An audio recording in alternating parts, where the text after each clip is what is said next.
Dear students, 1 million எத்தனை லேக்ஸ்ன்னு நம்மகிட்ட கேட்டால் கண்டிப்பாக நாம் குழம்பி தான் போகும். அதே நேரத்தில் 1 crore எத்தனை மில்லியன்ஸ் கேட்டாலும் நம்ம கண்டிப்பாக குழம்பிடும். காரணம், நமக்கு international system of numeration and Indian system of numeration ரெண்டுக்கும் இடையில் உள்ள வேறுபாடுகள் நமக்கு சரியாக தெரியாது.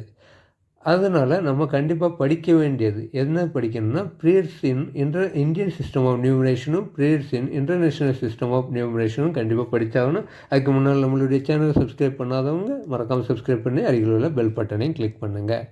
முதல்ல ப்ரீயர்ஸ் இன் இந்தியன் சிஸ்டம் ஆஃப் நியூமரேஷனை நாம் பார்க்கலாம். Starting 1, 10, 100, 1000, 10,000, lakh, 10 lakh, crore, 10 crore இந்த வரிசையில் தான் நம்ம போகுது. அதே நேரத்தில் இன்டர்நேஷ்னல் சிஸ்டம் ஆஃப் நியூமரேஷனை விடும்போது முதல்ல 5 இதுவும் சேமாக தான் இருக்கும். அதுக்கு பிறகு தான் அதனுடைய மாற்றங்கள் வருது.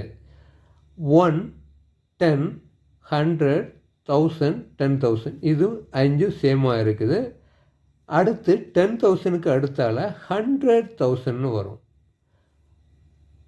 லேக்குன்னு சொல்லும்போது 100,000, 10 லேக்குன்னு சொல்லும்போது 1 மில்லியன், க்ரோர்னு சொல்லும்போது 10 மில்லியன், 10 க்ரோர்னு சொல்லும்போது 100 மில்லியன்.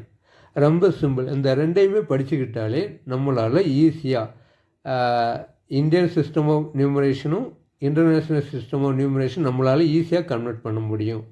ஆகவே கண்டிப்பாக இந்த மெத்தடை நம்ம படித்தே ஆகணும். படிக்காமல் ஒன்றும் பண்ண முடியாது. இப்போது உங்கள்கிட்ட 1 lakh இன்டர்நேஷ்னல் சிஸ்டம் ஆஃப் யூனிட்ஸில் எத்தனைன்னு கேட்டால் நம்ம ஈஸியாக சொல்லிடுவோம். 1,100,000. 1 million equal to Indian system of நியூமரேஷனில் எவ்வளோன்னு கேட்டால் 10 lakhன்னு நம்மளால் ஈஸியாக சொல்ல முடியும். மீண்டும் ஒரு அற்புதமான வீடியோவில் நம்ம சந்திப்போம். நன்றி, வணக்கம்.